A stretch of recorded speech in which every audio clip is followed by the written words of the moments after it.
So there's this gap between the popular view of the tax gap and what it really is. So I think a lot of people think, and politicians often encourage them to think, that it's people like Nadeem Sahawi, it's the very wealthy avoiding tax, using tricks, using clever accountants. That's not what the data says. The data says most of the tax gap is us. It's individuals, small businesses getting their taxes wrong by accident, getting their taxes wrong deliberately because you're paying a man in a white van in cash. Small businesses, 1/3 of the corporation tax that should be paid by small businesses isn't paid. Dan, I've been banging on for months, boring Steph, I know, by saying that if Labour were to win the election, they would have to put taxes up, given the parlous state of public services and the public finances. The Chancellor has finally admitted that. What is her room for manoeuvre when it comes to raising taxes, given that during the general election, she ruled out putting up the rates of the most important taxes? Yeah, she ruled out income tax. She ruled out national insurance. She ruled out VAT. She ruled out corporation tax.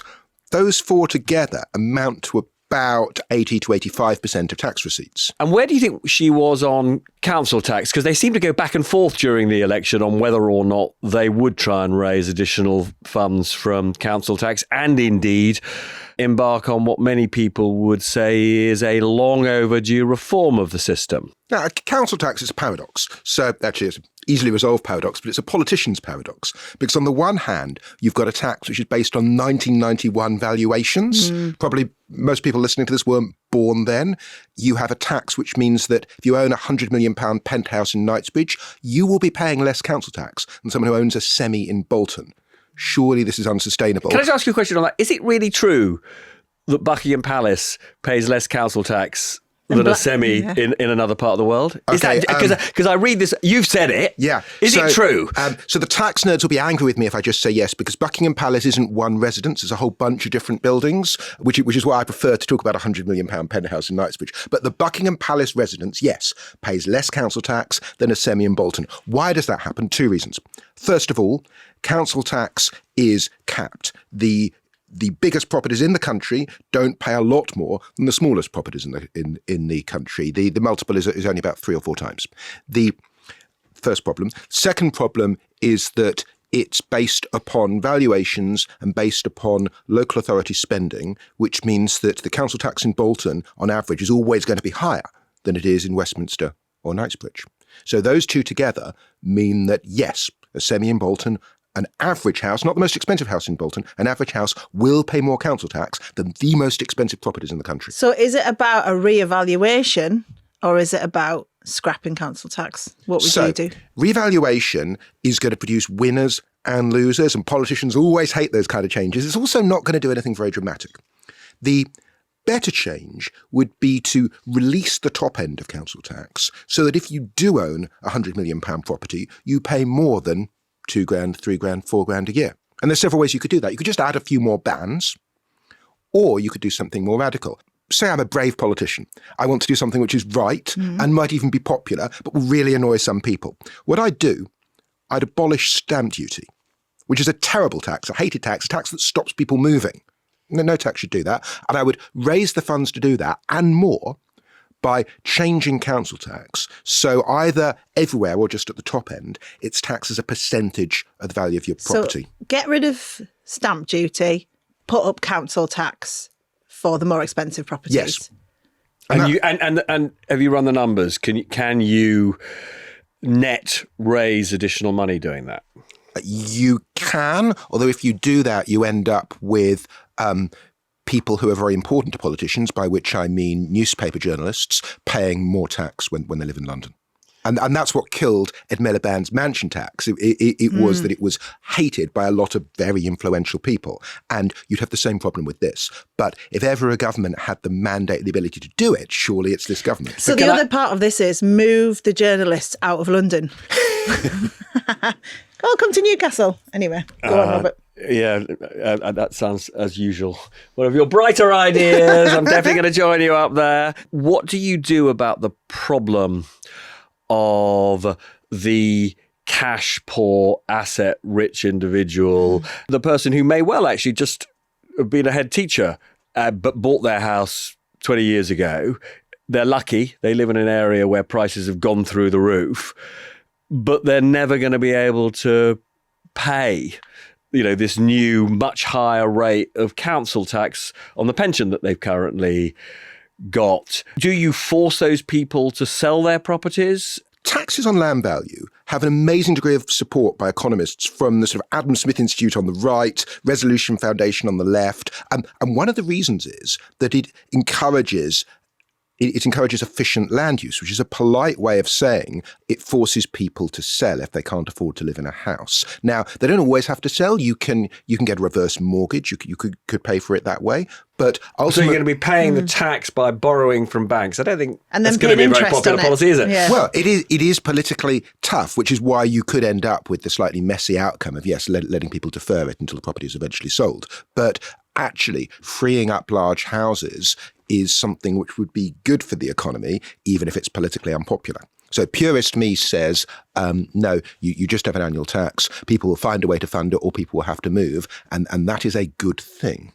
I think it probably is a good thing. We're just trying to protect some people who would be regarded as vulnerable, I think, that's all. Yeah.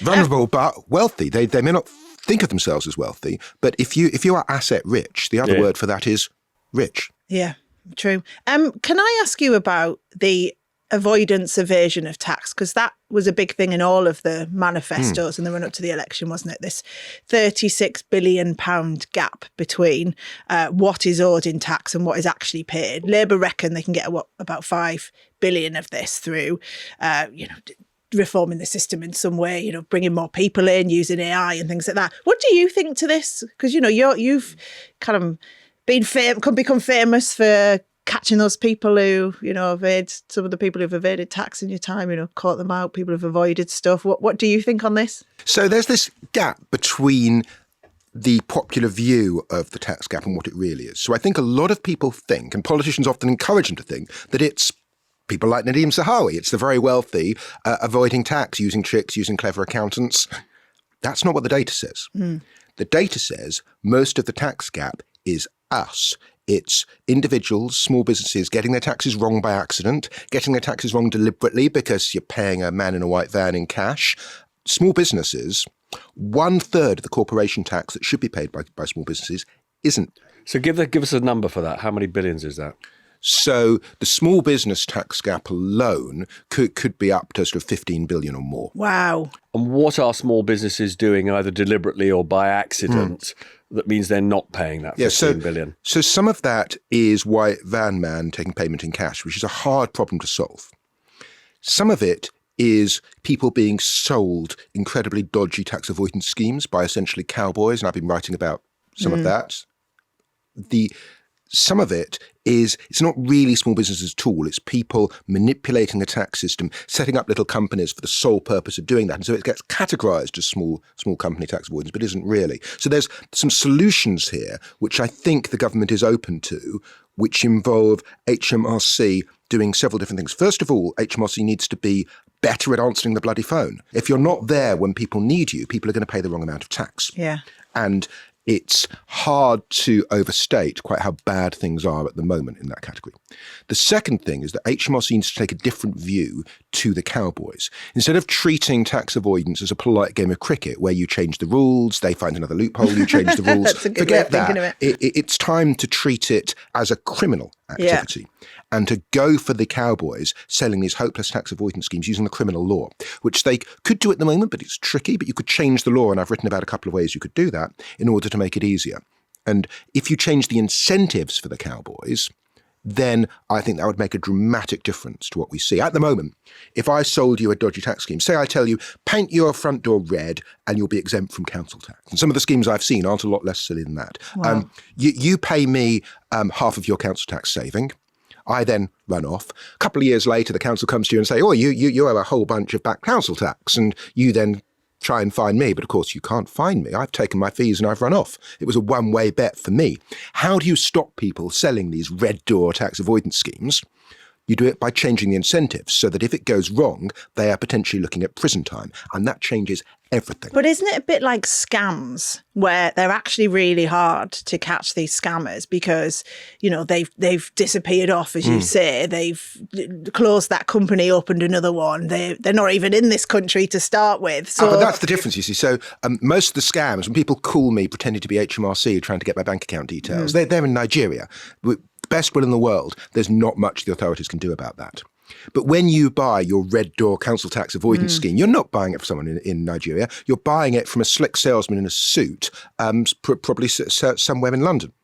So, yes, it's very different and it could be cracked down on. You mentioned there as well about how complicated tax is. I mean, I'll be honest with you, this morning I've had 3 emails with my accountant about typos I've done on my VAT. And it's like... you're going to jail, I'm sorry. I know, but it's fine because I can sort it out with her. But there'll be a lot of people who can't afford an accountant or don't have an accountant and, are doing this themselves. The forms are really complicated. Is that part of the problem? Does the system need a change so that it's much easier to do your tax? I mean, I studied particle physics at university. Tax is often worse Yeah. because unlike particle physics, there is no underlying logic. You can't guess it. You can't intuit it. But tax complexity is a problem no matter where you are on the spectrum. So take a particular bugbear of mine.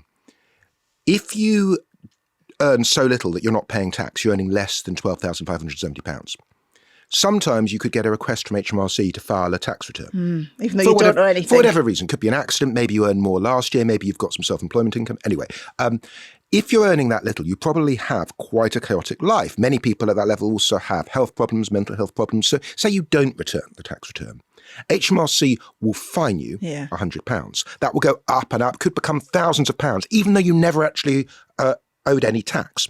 And in the last 3 years, 400,000 penalties were sent to people who didn't earn enough to pay tax. So that's, so tax complexity on a really simple point is damaging the lives of hundreds of thousands of low earners. Can I just ask you a question on that point, which is really shocking? Hundreds of thousands of people being fined even though they don't owe any tax. Right. Was that a political decision made by ministers or was that an executive decision made by HMRC to act in that way? Because I thought in the old days, if you didn't owe tax, any fine that might be payable for being late with your tax return was immediately at that point annulled. Absolutely correct. That is how it was until 2010. And HMRC, I think, wanted better data. And one of the last acts of the Labour government was to change the rules. So the Labour government decided to introduce these fines? Yes, it came in after the Cameron government was in power, but it was the Labour government that did it. The low-income tax reform group warned that it would cause a problem. They were basically ignored. And combine that with computerisation so that no one looks at the penalties that go out. And a massive problem's been created. So poorest people in the country, most vulnerable people in the country, their lives are being made worse by HMRC for no reason. It's a scandal. So one level. Look at the other level. Take the largest companies in the world. You're setting up a UK subsidiary. You want to fund them. How many individual rules do you need to look at to see if the loans you're providing to your new UK outpost are tax deductible? How many do you need to look at? Something like a dozen different rules, most of which are overlapping. You could probably abolish all but 3 of them. But over the years, and again, it comes back to the game of cricket played over avoidance. We've had layer upon layer of complexity and anti-avoidance rules created over the years. And nowadays, most of those just aren't needed. A truly brave government would go through and pull out most of these rules, a dramatic simplification, combine that with blood-curdling threats of retrospective legislation if anyone takes the piss as a consequence, and that would be a significant benefit for business. So it requires some bravery because HMRC, of course, would prefer as many rules as it can possibly have. It's lovely if you're HMRC to be able to say you're wrong and you lose for this reason, this reason, this reason, and this reason. But that has a cost. There's rules is one of the big problems. The other thing which you've talked about is the margins and how people get really confused about which, when they go into a higher threshold, how much they pay in tax. People, I know you've written about this, a lot of people think that all of the tax rate will be on all of their earnings when they go into the higher tax bracket. So people are put off working and things. That's another problem, isn't it? Is the actual, tax margins around all of this. Yeah, one of the simplest rules we have in income tax is tax bands, that until you earn 12,570, you pay no income tax. From then to £50,000, you're in the basic rate, you pay 20%. And after that, you pay 40%, but only after that. So if you suddenly earn £50,000, that doesn't change the tax you pay on your first £50,000. I just wanted to, before we get on to these cliff edges, I was quite struck by some work that you did, some research you did, which showed that probably a majority of British people don't understand how thresholds work. Because your research showed that, let's say you earned an extra penny over 50,000, your research showed that most people think that the higher rate of 40% then applies to their entire income rather than just the extra penny. Yeah, there's been quite a lot of research on this in the States, and they found that about half of Americans think that when you enter the next tax band, all your income is taxed. So people deliberately try and keep under the tax band, which is mad. And I thought, I wonder if that's the case here. So we were able to run an opinion poll on this thanks to the lovely people at We Think who just did it for us pro bono. And we found that, again, about half of the British people think that when you enter the next tax band, it mullers all of your income up to that point. And so you lose out from a small pay increase. And if that's true, and I wouldn't say people should take our research as gospel, but if it's true, it has significant implications because it means that there are people out there, and I hear this anecdotally, who are deliberately keeping under a tax band because they're worried about the consequences. There's a simple solution to this, though. Teach tax in schools. If you're in school, you should learn about this stuff, shouldn't you? There should be a whole thing on what are all the different taxes, what's council tax, what do you pay it for, what's income tax, what's VAT. Because, that is a big problem here. There's a communication issue and a lack of understanding. You're totally right about that, Steph. But if you invest in a tax avoidance scheme that goes wrong, obviously the penalties for you as an individual can be huge. Not only do you have to pay the tax, but you may end up being fined enormous amounts, and the costs for you as an individual can be huge. What's the worst at the moment that happens to the designers of these schemes who've extracted a lot of money from you? So most of the time, in reality, nothing. So you're a cowboy. You've sold these schemes to thousands and thousands of people. HMRC has ultimately said these don't work. Give us loads and loads of money to these poor individuals who've been basically conned by a tax advisor. So that tax advisor just walks away with all those individuals' money. Can I name individuals or will your lawyers be unhappy? Say again? Can I name individuals or will your lawyers be unhappy? Are they at a point where they've been sanctioned for it? Tell you what, plug the website. Go to taxpolicy.org.uk, look at tax avoidance. There are individuals who are well known who've made millions, in some cases hundreds of millions of pounds from flogging these schemes, who essentially got away with it. Now, HMRC these days does have powers. Unfortunately... What kind of powers does HMRC have? They can force you to name the scheme as a tax avoidance scheme, which means that you really can't market it. And they do that, but not as often as they should. So if I am selling my Red Door council tax scheme, then what I should do is notify HMRC that I'm promoting a tax avoidance scheme.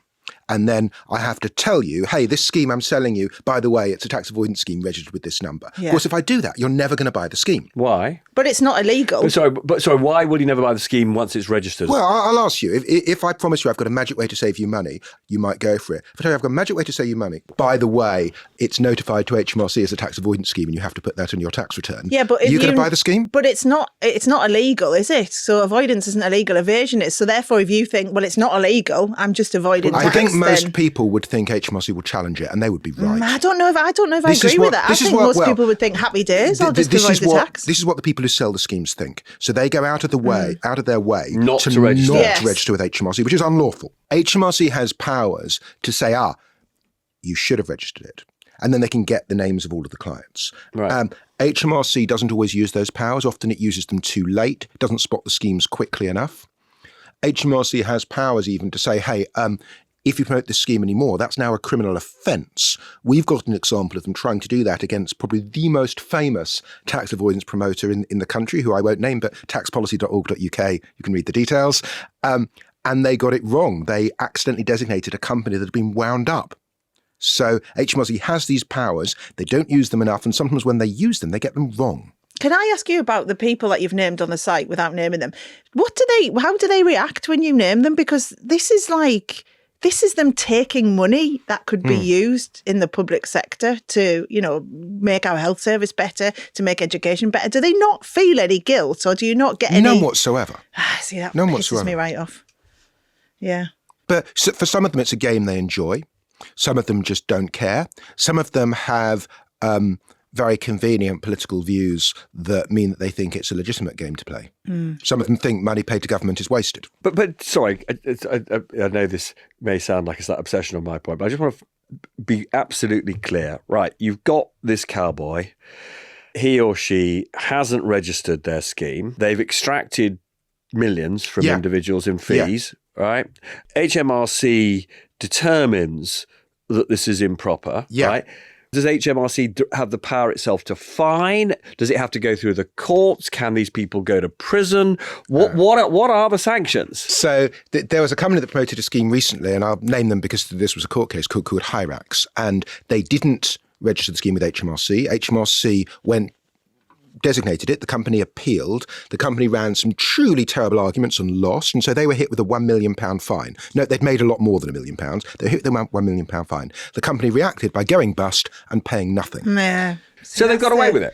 Basically, the risk reward, why wouldn't all of us be, cowboys advising on tax avoidance schemes? Because basically, it looks to me as though it's, at worst, it's a bit of embarrassment. Well, exactly. But you're going to keep the money, aren't you? And the last government's reaction to this was a consultation on improving standards in the tax profession, which is sort of regulation of people offering tax advice. But again, you're playing cricket. What that's going to do, that's going to create a whole bunch of bureaucracy for normal tax advisors. And I need to say 99% or more of tax advisors don't go anywhere near this stuff. But the bad players are going to ignore the regulation. So why aren't you doing this? You know about all this shit, as it were. You've decided to become the gamekeeper rather than the poacher. But why? Well, I always was. I always was a gamekeeper. Like most tax professionals, I'm appalled by this stuff. The tax avoidance schemes I write about, I'm not discovering them. They're discovered by accountants and tax advisors all around the country who are shocked at this and write to me. But it's back to your point, Robert, have to change the incentives. How do you change the incentives? You create personal jeopardy in terms of liability. You create jeopardy in terms of criminal offences. And forget regulation, forget playing cricket, start treating it as it is, which is a criminal enterprise. Just moving on slightly, but it might be linked. The announcement that we're going to get VAT on private school fees, there will be likely quite a few parents who are thinking, is there a way of avoiding it? Yeah. Are you expecting that? So evil Robert, the tax avoidance scheme promoter, is going to be rubbing his hands at this because it's got everything you want. It's got how many people are affected? Hundreds of thousands of people affected for a large amount of money. Those are people who often won't be financially sophisticated. They're probably burning with fury at this and think it's an unfair tax measure. So in their minds, it's completely righteous for them to find a way around it. I think I'm right saying even before VAT was introduced, there were dodgy schemes for people to try and reduce their liability. Totally. There's schemes where you try and claim a tax deduction for the education through your company, which is tax fraud. There's schemes where you try and get the money paid by your child so that some of your income is taxed at a lower rate, which is also tax fraud. So yeah, this is going to accelerate it. And so sorry, people actually set up schemes where a 13 or 14-year-old basically pays the school fee and then I'll tell you how they do it. So let's say I have a small business. I give some shares in that small business to my child, maybe on trust. So my child is now receiving £20,000 a year, which by coincidence is enough to fund their education. The child pays. And so instead of the dividends being taxed in my hands at my rate, they're mostly tax-free in the hands of the child, which is great, except for the fact it doesn't bloody work because there's rules that clearly stop you doing that. It didn't stop some people selling it. God. So And now imagine what people are going to do with VAT. And do people get caught in the end, i.e. the people who have, the parents who have avoided this tax? Yeah. Do they get caught in the end? We don't know how many people who do this kind of thing get caught. Clearly, quite a few of them do get caught. Some people will just get away with it. It won't be spotted. If you don't put something on your tax return and it's not possible to detect it from your tax return, and HMRC never finds the promoter and finds the advisor, you might get away with it. I mean, I'm reminded, Steph. Go on. Quite a lot of people we know invested in those dodgy film schemes and ended up paying large sums of money. But let's not name names. The film schemes were very visible. So if you create a film partnership, that's there at Companies House. HMRC can see who the members of it were. And a lot of them were clearly dodgy, but a large number of the great and the good in this country bought into them. Is there not a way of just doing a big audit? Like, I know that would take a lot of manpower and girl power and time, but is there not a way of just, a reset of going, right, let's just look at everyone, see where everyone is and what tax they've been paying, what scheme, and just check everything's legit. Right. Some combination of the SS and Mystic Meg. I don't see how you could do that. Right.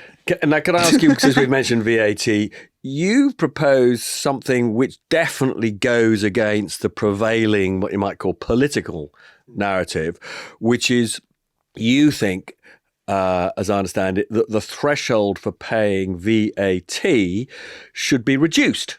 Right? I think you think more people should come into the VAT net. Yes.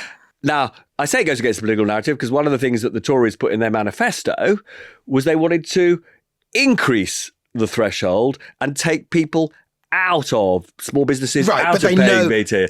So talk us through why the Tories in this case were just wrong. They know they're wrong. And the reason they're wrong is I open a coffee shop. I start selling coffee. I don't have to pay VAT until my turnover hits now £90,000. The day it hits £90,000, I have to charge VAT. And that's a nightmare for me because my prices are now, on the face of it, 20% higher than the guy next door who doesn't sell £90,000 of coffee. So how do people respond to this? They respond by not hitting that threshold. And you can see it in the data. There was a huge bulge of firms just below the registration point. And that, in the main, isn't fraud. It isn't people hiding their income.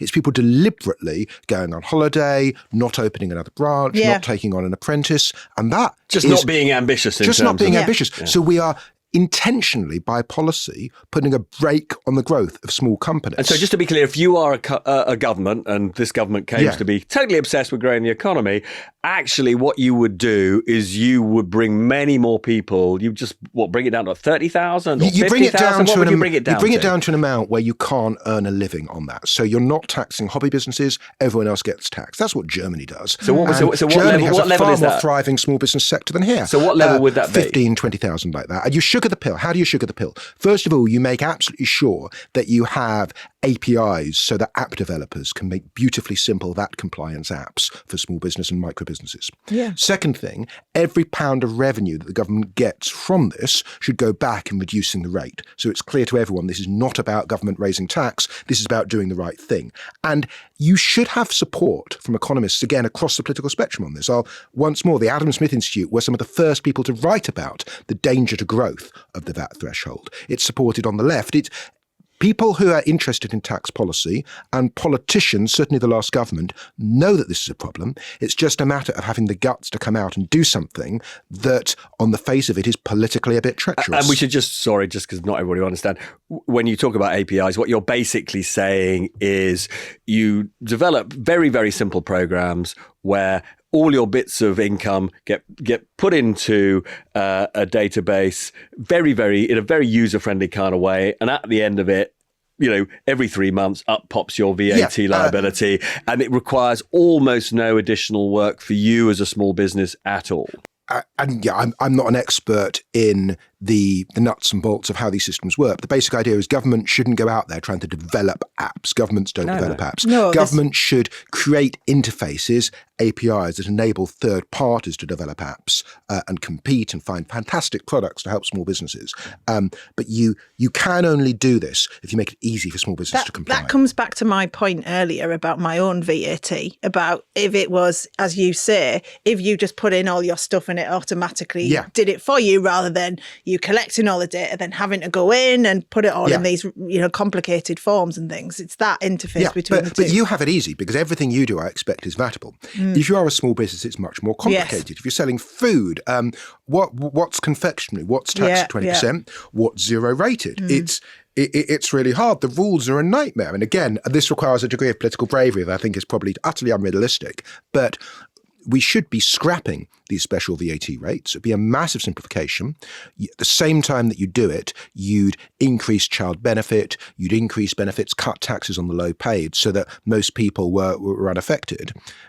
But each of these changes is pro-growth because you're eliminating a huge source of complexity for small business. But you would also presumably have the scope, if you are basically imposing universal VAT, you could probably reduce the rate of VAT. Absolutely you could, yeah. I mean, it's ridiculous. At the moment, children's clothes are VAT zero rated. That is a huge handout to the wealthy. I was looking the other day, Harrods sell a child designer jacket. I can't remember if it was Armani or someone else. £2,000. Oh my God, There's no VAT on that because it's children's clothes. No VAT.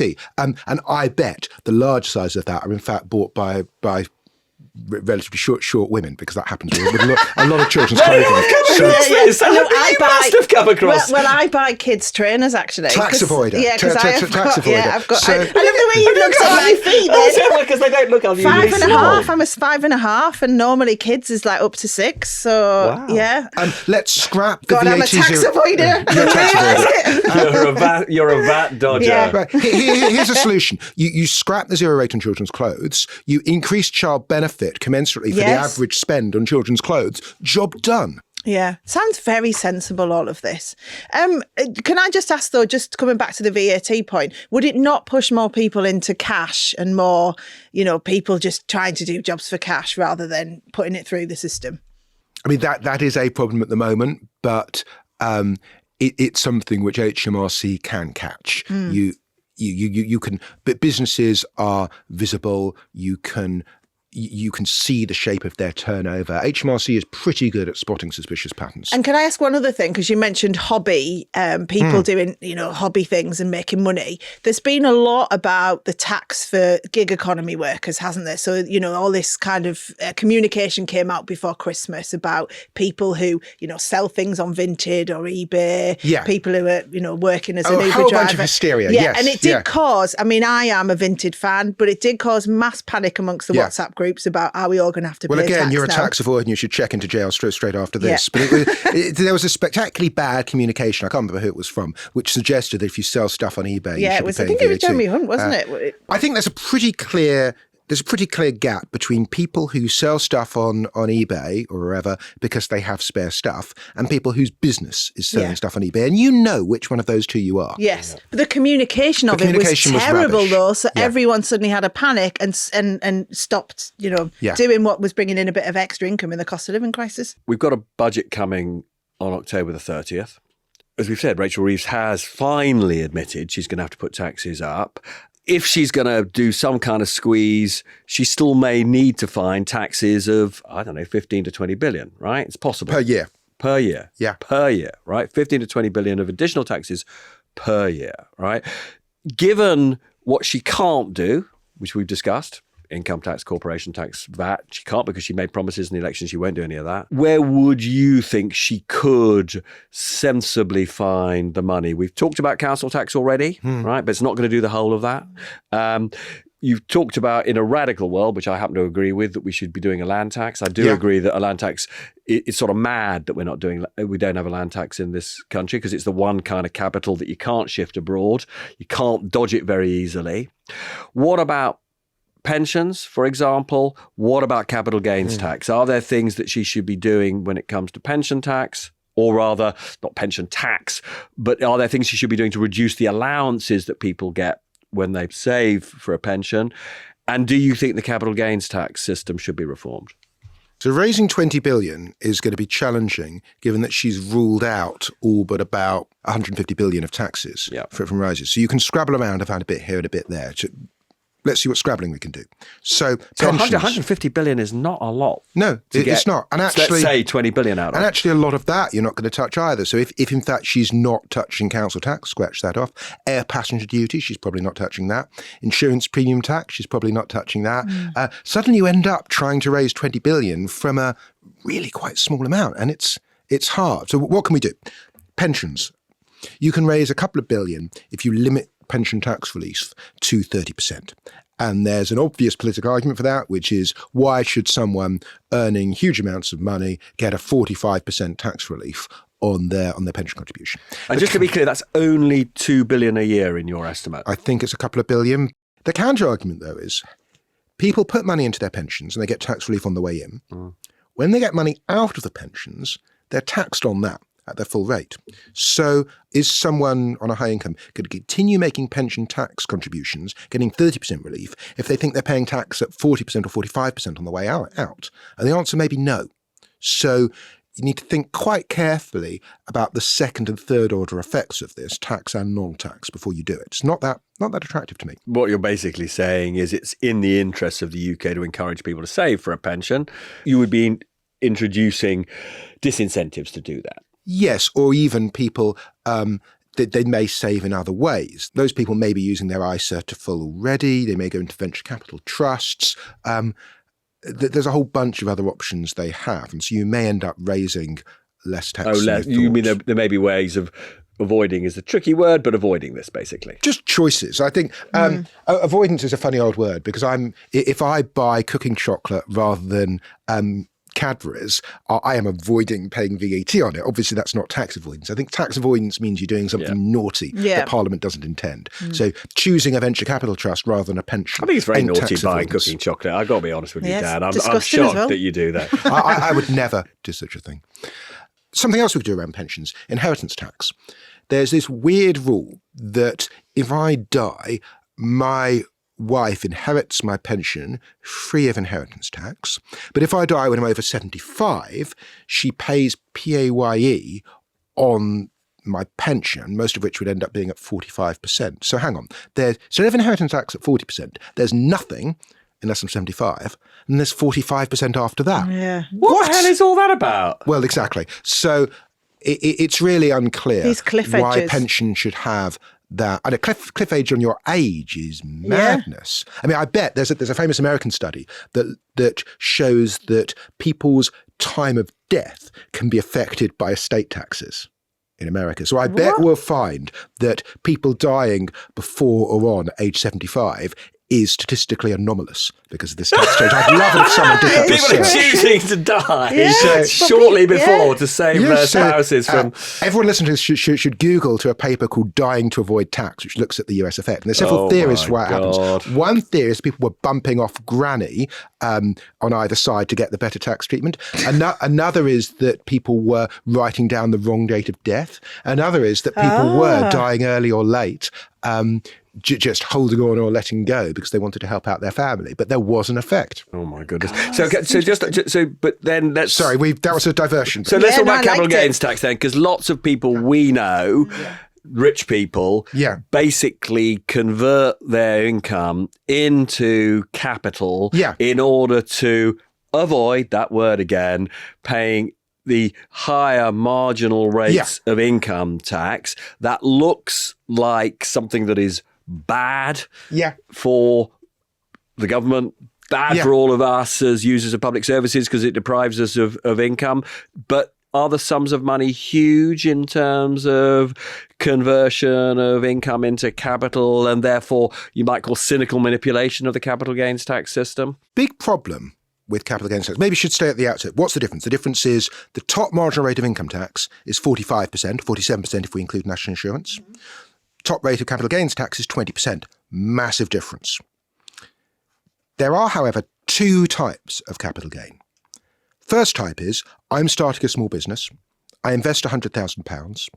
10 years later, it's been a huge success. It's worth a couple of £1 million. The difference between those two figures is capital gain. And there was a powerful economic argument that I shouldn't be taxed on that very much. And I think we can all accept that where I was risking my capital, it seems kind of fair that I don't pay a huge amount of tax on it. And we hope that you're somebody who's employed other people. Exactly. You know, they have then paid taxes on their incomes in jobs that you've created. So what you've done is good for the economy. Exactly. But there's lots of other ways that you can make a capital gain. So I could have £1 million in my company from sort of day-to-day earnings. Maybe I'm a podcast producer and I produce the podcast through my own company and all the money is sitting in the company. I could pay myself a dividend and pay tax, top rate about 40%. Or I could wind up the company in such a way that I get a capital gain, or I could sell the company and get a capital gain. But this is really income. I've converted it to capital. Another way, say that you're looking to buy an investment fund.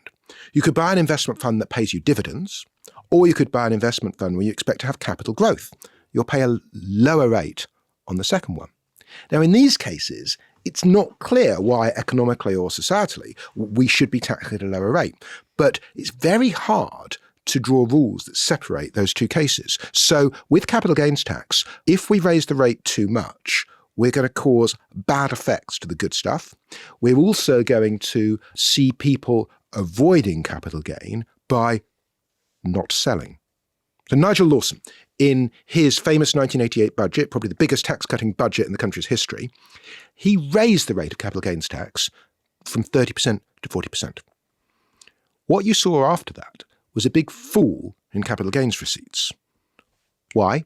Because on the day of the budget, people started selling their stuff so they could get the benefit of the 30% rate before it went up. And after the rate had gone up, people held off on selling their properties because they thought at some point the rate would go down. So capital gains tax is a tough one because people can change the timing of their sales. So going back to the original question, you can raise money by raising the rate of capital gains tax. But if you raise it past a certain point, according to HMRC's figures, you lose money. The Lib Dems said they'd raise $5 billion, I think, by equalising the rate of capital gains tax with income tax. But on HMRC figures, that would actually have cost billions of pounds of lost revenue. And there's an associated, an important point, which is we have a government which says its number one priority is getting the growth rate of the economy up. They are not prepared to invest very much of taxpayers' money. They are massively dependent on encouraging sources of private capital to co-invest in all sorts of projects. If you put up the rate that those people have to pay on their capital gains, they're going to invest less in the UK and more elsewhere, aren't they? There is maybe not a solution, but a partial solution. And that is we put up the rate a bit, not equalising it, we put it up a bit. But we reintroduce what Nigel Lawson had, which is an allowance for inflation. Right.